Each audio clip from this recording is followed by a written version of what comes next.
എങ്ങനെയാണ്, ഏത് സ്റ്റേജിൽ നിന്നാണ് നിങ്ങളുടെ മനുഷ്യത്വമൊക്കെ മരിച്ചു പോയത്? മനുഷ്യത്വം മരിച്ചു എന്ന് വെച്ച് കഴിഞ്ഞാൽ അതിനെപ്പറ്റി കുറേ പറയാനുണ്ട്. നമ്മൾ ഈ പറയുന്ന എല്ലാ സാധനങ്ങളും ഞാൻ ചെയ്തു വെച്ചിരിക്കുന്ന വീഡിയോകളെല്ലാം അതിൻ്റെ ആൻസറാണ്. കാര്യം അതിനകത്ത് വന്ന് എതിർക്കുന്ന ആരാ നോക്കിയാൽ മതി, അവരിൽ നിന്ന് നേരെ ഓപ്പോസിറ്റാണ് നമ്മൾ. അപ്പം നമ്മൾ മനുഷ്യനില്ലാതെയാവും. എതിർക്കുന്നവരായിരിക്കും കൂടുതൽ. ഇപ്പം ഞാൻ വിശ്വാസ കാര്യങ്ങൾ ഏതെങ്കിലും ബൈബിളിൻ്റെ കാര്യങ്ങൾ പറയുമ്പോൾ ഓപ്പോസിറ്റ് വന്ന് നിൽക്കുന്നവർ പറയുന്നത് എനിക്ക് അംഗീകരിക്കാൻ പറ്റത്തില്ല.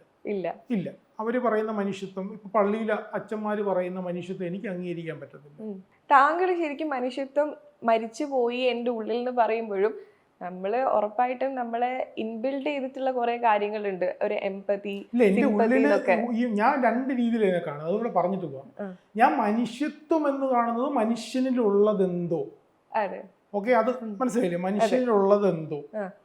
മാനവികത എന്ന് പറഞ്ഞ സാധനം ഞാൻ ഡിഫറെന്റ് ആയിട്ടാണ് കാണുന്നത്. ഇത് രണ്ടും ഒന്നായിട്ട് ഞാൻ കാണുന്നില്ല. അങ്ങനെ കാണുന്നുണ്ടോ? ഇല്ല. ഞാൻ കാണുന്നത് മാനവികത നമ്മൾ പഠിച്ച് മനസ്സിലാക്കേണ്ട കാര്യങ്ങളാണ്.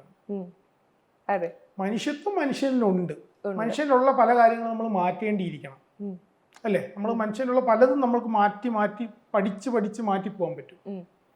മാനവികത നിങ്ങളെപ്പോലെ ഇല്ലെന്നും ഞാൻ പറഞ്ഞു വയ്ക്കുന്നുണ്ട്. കാര്യം ഞാൻ പൂർണ്ണമായിട്ട് മാനവികതയിലെത്തുന്ന സമയം ഞാൻ വേറൊരു ഇന്റർവ്യൂവിൽ പറഞ്ഞിട്ടുണ്ട്, ഞാൻ ആത്മഹത്യ ചെയ്യും. കാര്യം പിന്നെ മുന്നോട്ട് പോകാൻ പറ്റത്തില്ല. എല്ലാം ഞാൻ ഓക്സിജൻ വരെ എടുക്കുന്ന എനിക്ക് മാനവികത നല്ലതായിട്ട് വരും.